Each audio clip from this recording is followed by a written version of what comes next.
ममालिक को जाकर कर्जा लेने के लिए उनके दरख्वास्तें दी। नारा दे बहन जो पाकिस्तानी हो गए जो कर्जा मांग रहे हैं, इनको तो मांगना ही नहीं चाहिए। इंडियन ओरिजिन के जो है अजय बंगा वो पाकिस्तान को कर्जा दे रहे हैं। झुकेंगे, ये झुकना है, इनको झुकना। इंशाल्लाह पाकिस्तान आधा तो गरक हो गया, अभी आधा रह गया, वो भी गरक हो जाएगा। अमेरिका ने पाकिस्तान के साथ में अब गद्दारी करना शुरू कर दिया। यार इसका ये सीन है कि जितनी ज्यादा ब्रांडिंग होगी ना जिस कंट्री में, उसका टूरिज्म उतना बढ़ेगा। अब तक वैसे टेक्सटाइल इतना मरा हुआ है जो अभी पिछले 2-3 साल के अंदर दिख रहा है, तो ये आगे और मर जाएगा। ट्रम्प की तरफ से टैरिफ्स इंट्रोड्यूस होते हैं तो इंडिया पे काफ़ी ज़्यादा टैरिफ्स लग जाते हैं, ठीक है। अब उन टैरिफ्स की वजह से इंडिया को भी एक ऑल्टरनेटिव चाहिए था। आपको तो रहना ही है IMF के फोल्ड में।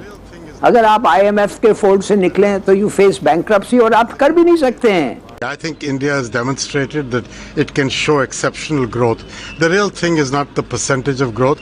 The real thing you need to think about is if you want to be Viksit Bharat by 2047, then this kind of facility, this kind of skilling effort, this kind of devotion of people who run facilities like this is very important. इस वक्त 75 साल के बाद हालात ये हैं कि बकौल शहबाज शरीफ, मैं जिस दोस्त मुल्क के सरबराह के पास जाता हूँ उसे लगता है कि मैं कर्जा लेने आया हूँ। और मैंने यही कहा जब मैं आया हूँ तो आप समझेंगे शायद ये मांगने आया, मैं मांगने नहीं आया, लेकिन मजबूरी है हमारा। जिस तरह माजी में 75 साल में आपने हमारा हाथ बटाया। आपके जितने लोगों ने आपको पैसे दिए हैं, चीन है, सऊदी अरेबिया है, कतर है, पेरिस क्लब है, मल्टीलैटरल ऑर्गेनाइजेशंस हैं, वो कह रहे हैं नो मोर। अगर तुम बात नहीं सुनोगे, ना लोन मिलेगा, इन्वेस्टमेंट मिलेगा, क्रेडिट मिलेगा, फॉरेक्स मिलेगा, कुछ नहीं मिलेगा। ये क्लिप आनी चाहिए ना, मेरी तस्वीर ले लो जरा, कहीं से देख लो जरा पूरा, और इसमें लेकर जो मैंने कहा है वो करो। आप बताएं मुझे गरीब कौन होता है? गरीब जिसके हालात ठीक नहीं होते। अब देखो सुनो जरा, इधर आओ, करीब आओ जरा। ठीक है। गरीब कौन होता है? हम पाकिस्तानियों की शेल्ड देखते ऐसे चलती है। समझ में आ रहा कुछ तुम सबको? हम किसी काम के पैसे नहीं रहेंगे जब तक अगर इन्होंने कोई फॉरेन इस पर पॉलिसी नहीं इम्प्लीमेंट की। अभी इंडिया और यूरोपीय यूनियन का जो फ्री ट्रेड एग्रीमेंट हो गया, इसकी वजह से इसके ऊपर क्या इम्पैक्ट पड़ेगा और बांग्लादेश की इकोनॉमी के ऊपर क्या असर पड़ेगा? जो इंडिया और यूरोपीय यूनियन का फ्री ट्रेड एग्रीमेंट की वजह से इंडिया की जो टेक्सटाइल इंडस्ट्री है वो उससे ज्यादा फैसिलिटी और बेनिफिट ज्यादा है उसे, तो उससे कंपटीशन पाकिस्तान का बढ़ेगा। देखिए, आपने बहुत ही जबरदस्त सवाल किया है। लगता है आपकी इन्फॉर्मेशन मालूमात बहुत ज्यादा है।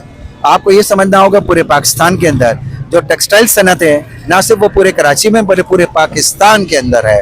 इन टेक्सटाइल सनतकारों को सहूलियत नहीं दी जा रही हैं। और मैं अफसोसनाक बात है कि कश्मीर का अगर बजट 14.16 बिलियन है और आप 3 बिलियन के लिए आप देखें तो सही ना क्या उल्टी कलाबाजियां लगाते हैं आप IMF के साथ। कि किस तरह से इन्होंने हर चीज को तबाह बर्बाद कर दिया है। और ये बड़ा जरूरी है कि कौम ये देखे कि किस तरह जनरल आसिम मुनीर की इंस्टॉल की हुई हुकूमत पाकिस्तान की जड़ें खोखली कर रही है। कि पाकिस्तान की जितनी भी हिस्ट्री रही है, पाकिस्तान 22 दफा 22 टाइम्स IMF के पास गया है लोन लेने। और दावा किया गया कि हमें IMF ने पैसे दे दिए हैं, ठीक है। उसके बावजूद पाकिस्तान के हालात ये हैं मेरे पाकिस्तानियों, सोचने वाली बात। और फिर हर कर्जा आप रोल ओवर करा रहे हैं, हर कर्जा रोल ओवर। इंडिया इतनी बड़ी मैशियत बन चुका है कि वो अपनी एम्प्लॉयमेंट दे सकता है, अपनी इंडस्ट्री जो अपने इंडिया में लगा चुका है। गूगल के हेड ऑफिस इधर हैं, अमेज़न के हेड ऑफिस इधर हैं, माइक्रोसॉफ्ट के हेड ऑफिस इधर हैं, तो ऑल ओवर द। दोस्तों, कुछ समय पहले पाकिस्तान में एक अलग ही माहौल था। वहाँ के लोग ये सोच रहे थे कि ट्रम्प इनका बहुत बड़ा दोस्त बन चुका है। इन्हें भरोसा था कि ट्रम्प पाकिस्तान का साथ देगा, इनके साथ बड़ी डील साइन करेगा, साथ ही दुनिया में इनका कद भी बड़ा हो जाएगा। लेकिन दोस्तों, सच्चाई कुछ और ही निकली। ट्रम्प ने पाकिस्तान को ऐसे साइड कर दिया है जैसे कि इनकी कोई महत्व ही नहीं था। सीधे भारत के साथ ट्रेड की बात हुई, ट्रेड डील साइन हुई। जिस दिन पाकिस्तान को ये पता चला कि अमेरिका भारत के साथ ट्रेड डील कर रहा है, उस दिन ही इनका सपना चकनाचूर हो गया। इनको लग रहा था कि हम बहुत ज्यादा खास है ट्रम्प के लिए, क्योंकि हमने बहुत ज्यादा पॉलिसी की है। दोस्तों, दुनिया भावनाओं पर नहीं चलती। आज भारत एक बहुत बड़ा बाजार है, भारत की अर्थव्यवस्था मजबूत है, भारत टेक्नोलॉजी में आगे बढ़ रहा है, इसलिए अमेरिका भारत को महत्व दे रहा है और भारत के साथ डील साइन कर रहा है। और दोस्तों, सबसे दिलचस्प बात ये है कि आज जो बड़े बड़े पदों पर भारतीय लोग बैठे हुए हैं, जैसे कि IMF पर भी भारतीय मूल के जो अजय बंगा है वो बैठे हैं। ये उनके आगे जाकर लोन के लिए भीख मांग रहे हैं और इनको भीख मिल भी गया $10 बिलियन का। लेकिन इन पाकिस्तानी जाहिलों का कहना था कि हम किसी के आगे झुकते ही नहीं है, हम सिर्फ झुकते हैं तो अपने वही आसमानी वाले के आगे। आ गया इतनी बड़ी पोजीशन पे, पाकिस्तान को तो बिल्कुल लो कर दिया इन लोगों ने। बस क्या समझते हैं पाकिस्तान इस वक्त दुनिया के अंदर जो बड़ी बड़ी कंपनियां टेक की सब के अंदर इंडियन इस वक्त बैठे हुए हैं, पाकिस्तान क्यों इस वक्त आप क्या समझते हैं क्यों पीछे है? आपको लगता है कि अमेरिका को इंडिया की ज़रूरत है, इंडिया को अमेरिका की नहीं है? क्योंकि आपको भी पता होगा, जैसे आपने बताया था कि आप आईटी की फील्ड से हैं, इंडिया के काफ़ी सारे इंजीनियर्स जो हैं वो अमेरिका में काम करते हैं। अमेरिका को ज़रूरत है इंडिया के ब्रेन की। एग्जैक्टली इंडिया की ज़रूरत इस टाइम पूरी दुनिया को है, ठीक है, चाइना क्या, रशिया क्या, अमेरिका क्या, क्योंकि इंडिया बहुत उभरते हुई जो है ना वो कंट्री है जिसमें आईटी का भरपूर जो है ना इस्तेमाल है, फ्लुएंट इंग्लिश, उनकी जितनी भी अगर मैं बात करूं उनकी, अगर मैं कोई अराउंड कोई 25 मिलियन उनकी जो आबादी है, ठीक है, तो उसमें से सबसे ज़्यादा वो यही है कि वो सबके सब आईटी इंजीनियर्स, मेडिकल, ठीक है, इन और बाकी हैवी इंडस्ट्री के इंजीनियर्स बन रहे हैं जी।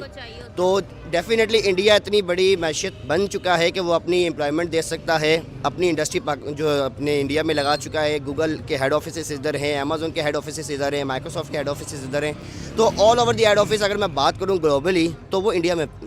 कतर है, पेरिस क्लब है, मल्टीलैटरल ऑर्गेनाइजेशंस हैं, वो कह रहे हैं नो मोर। अगर तुम बात नहीं सुनोगे, ना लोन मिलेगा, इन्वेस्टमेंट मिलेगा, क्रेडिट मिलेगा, फॉरेक्स मिलेगा, कुछ नहीं मिलेगा, तो यू आर स्टक, आप फंस गए हैं। और बेहतर है कि ये मान जाओ, ये ख्वाब जो आ रहे हैं कि नहीं हमें IMF की ऐसी, ये जो डार साहब का जो था ना, ये 200 से नीचे हो जाएगा जब 300 से ऊपर चले गया है डॉलर, तो ऑल दिस, ये let's get real. 48% per year is food inflation, मर रहे हैं लोग।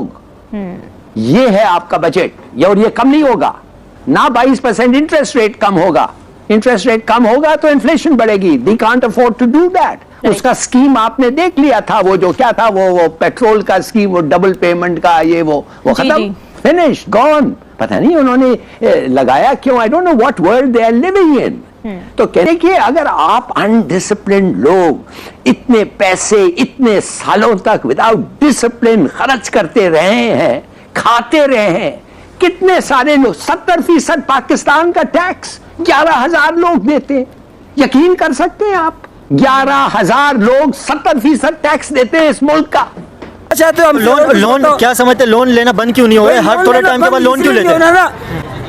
आप क्या समझते हैं कि इंडियन से कर्जा लेना चाहिए? इंडियन से नहीं लेना चाहिए, हम तो बोलते हैं अमेरिका कुत्ते से नहीं लेना चाहिए। जियो। अबे हम तो खुद इस काबिल है, हम सबको खिलाने वाले हमें पाकिस्तानी, हमारी जमीन सोना उगलती है, पर तुम माजूर हो, पाकिस्तानी माजूर हो, तुम सोना नहीं उगाल सकते, तुम्हारा पेट्रोल नहीं निकाल सकते हो, तुम खाली अपनी ड्यूटी खाली निभाना है। पुलिस वाला ड्यूटी निभा रहे, माजरा चाहता हूँ, हर आदमी सार्जेंट को खड़ा हुआ 2 किलो हीरोइन ले जा, 50 रुपए हाथ में देके चला जा, वो जा रहे हैं। ये बहुत ही अमीर मुल्क है, लोना टैक्स, बाकी करोड़ 200 मिलियन से लोना टैक्स, 100 मिलियन 200 मिलियन निकाल दें, बस 20-30 मिलियन से ले, नॉट 11,000, और खुद ही खो गया है, खा गए हैं।